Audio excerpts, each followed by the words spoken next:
Hello friends, जागरणजोश.com के इस video में आप सभी का स्वागत है। मैं हूं सैयद सोबान। आज के इस वीडियो में हम जानेंगे कि आज के करंट अफेयर से क्या कुछ सवाल बनाए जा सकते हैं, उनके सही जवाब क्या होंगे और साथ ही साथ उनसे रिलेटेड कुछ की फैक्ट्स के बारे में भी बात करेंगे। साथ ही साथ इस वीडियो के एंड में आपको एक सवाल देंगे जिसका जवाब आपको हमें कमेंट बॉक्स में लिखकर देना होगा। तो चलिए शुरू करते हैं पहले सवाल के साथ। हाल ही में किस राज्य सरकार ने गरीबों और निराश्रितों के लिए रियायती पका हुआ भोजन उपलब्ध कराने के लिए माँ कैंटीन का शुभारंभ किया है? इसका सही जवाब ऑप्शन ए पश्चिम बंगाल। दोस्तों, आपको बता दें कि हाल ही में पश्चिम बंगाल में मुख्यमंत्री ममता बनर्जी ने 5 रुपए की मामूली सी लागत पर जो गरीब लोग होते हैं और जो निराश्रित होते हैं उनके लिए रियायती पका हुआ जो खाना है वो उपलब्ध कराने के लिए माँ कैंटीन का शुभारंभ किया है। इस नई योजना के तहत राज्य सरकार कैंटीन में प्रति व्यक्ति भोजन के लिए 15 रुपए की सब्सिडी देगी, जबकि लोगों को 5 रुपए का भुगतान करना होगा। इस महीने की शुरुआत में मुख्यमंत्री के द्वारा प्रस्तुत किए गए बजट में इस योजना के लिए 100 करोड़ रुपए का भी आवंटित किए गए हैं। बढ़ते हैं अपने अगले सवाल की तरफ। प्रधानमंत्री नरेंद्र मोदी ने किस राज्य में महाबहु ब्रह्मपुत्र योजना का शुभारंभ किया है? इसका सही जवाब ऑप्शन सी असम। दोस्तों, आपको बता दें प्रधानमंत्री नरेंद्र मोदी ने 18 फरवरी 2021 के दिन असम में कई परियोजनाओं को हरी झंडी दिखाई है, उनकी शुरुआत करी है और इस दौरान प्रधानमंत्री ने वीडियो कॉन्फ्रेंसिंग के माध्यम से महाबाहु ब्रह्मपुत्र योजना की भी शुभारंभ किया है और 2 पुलों यानी कि धुबरी फुलबारी पुल और मजूली पुल की आधारशिला भी रखी है। धुबरी फुलबारी पुल को लेकर पीएम मोदी ने ये कहा है कि असम और मेघालय के बीच की जो दूरी है वो सड़क मार्ग इसमें लगभग 250 किलोमीटर है और भविष्य में ये केवल 19 से 20 किलोमीटर ही रह जाएगी। तो ये एक बहुत बढ़िया योजना है जहाँ पर असम और जो दूसरा आपका राज्य है मेघालय उसके बीच की दूरी कम करने में ये सफलता मिल सकती है। बढ़ते हैं अब अपने अगले सवाल पर, लेकिन उससे पहले एक सूचना आप सभी दोस्तों के लिए। हमारी वेबसाइट जागरणजोश.com पर अगर आप करंट अफेयर्स पढ़ना चाहते हैं तो आपको अपने ब्राउजर में टाइप करना है www.jagranjosh.com, जिसके बाद आपको हमारी वेबसाइट का होम पेज नजर आएगा। इसके बाद आपको करंट अफेयर्स के टैब पर जाना है। जब आप करंट अफेयर्स टैब पर क्लिक करेंगे तो आपको कुछ इस तरह से पेज नजर आएगा।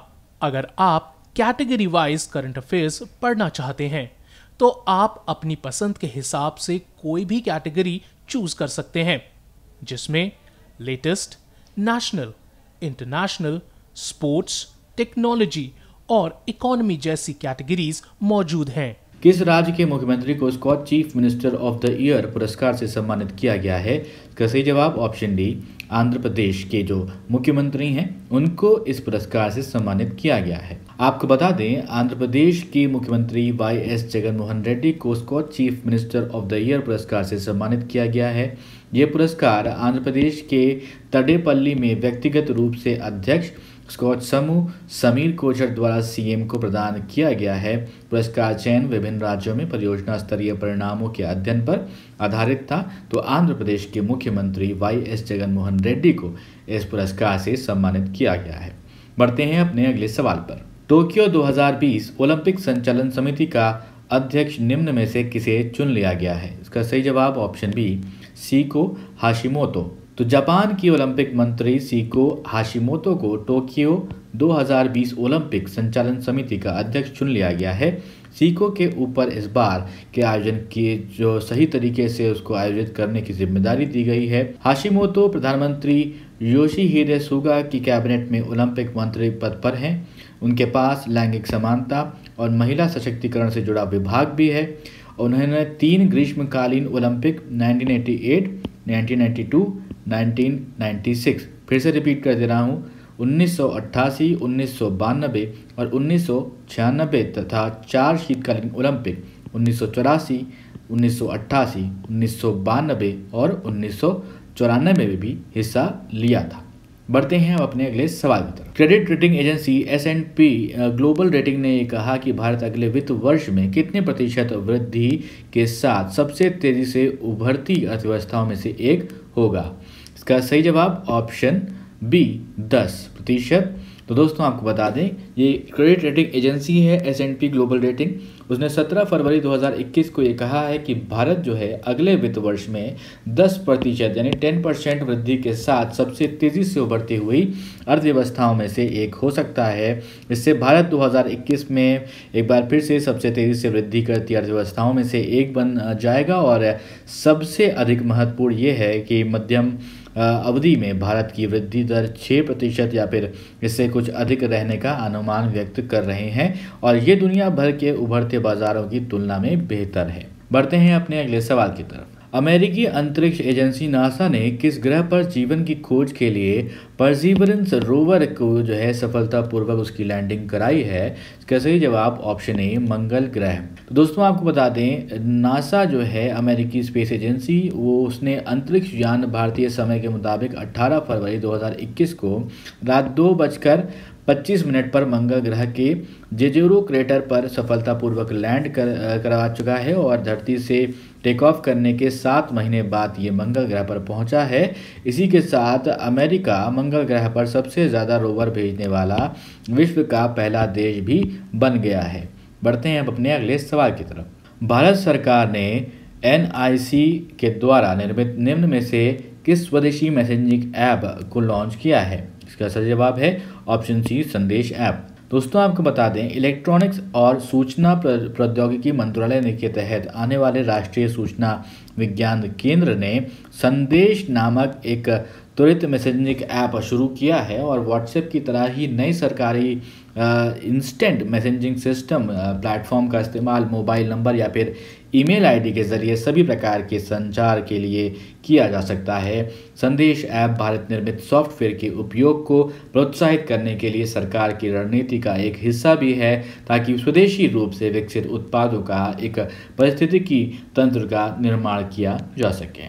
बढ़ते हैं अब अपने अगले सवाल की तरफ। तो दोस्तों अब वो सवाल जिसका जवाब हमने आपसे पिछले वीडियो में पूछा था कि राज्य सरकार ने राज्य में कोविड वॉरियर मेमोरियल स्थापित करने का निर्णय लिया है। इसका सही जवाब ऑप्शन ए उड़ीसा। दोस्तों आपको बता दें, आप में से बहुत सारे लोगों ने इसका सही जवाब दिया और उड़ीसा सरकार ने राज्य में कोविड वॉरियर मेमोरियल स्थापित करने का निर्णय भी लिया है। तो ये मेमोरियल उड़ीसा की राजधानी भुवनेश्वर में स्थित बीजू पटनायक पार्क में स्थापित किया जाएगा। इस मेमोरियल के निर्माण का उद्देश्य ये है कि उन फ्रंटलाइन स्वास्थ्य कार्यकर्ताओं के बलिदान और निस्वार्थ सेवा को पहचान प्रदान करना और उन्हें सम्मानित करना जिन्होंने महामारी से लड़ते हुए अपनी जान गंवा दी। आंकड़ों की माने तो उड़ीसा में अब तक महामारी से मुकाबला करते हुए लगभग 60 फ्रंटलाइन स्वास्थ्य कार्यकर्ताओं और स्वास्थ्य कर्मचारियों की मृत्यु हो गई है।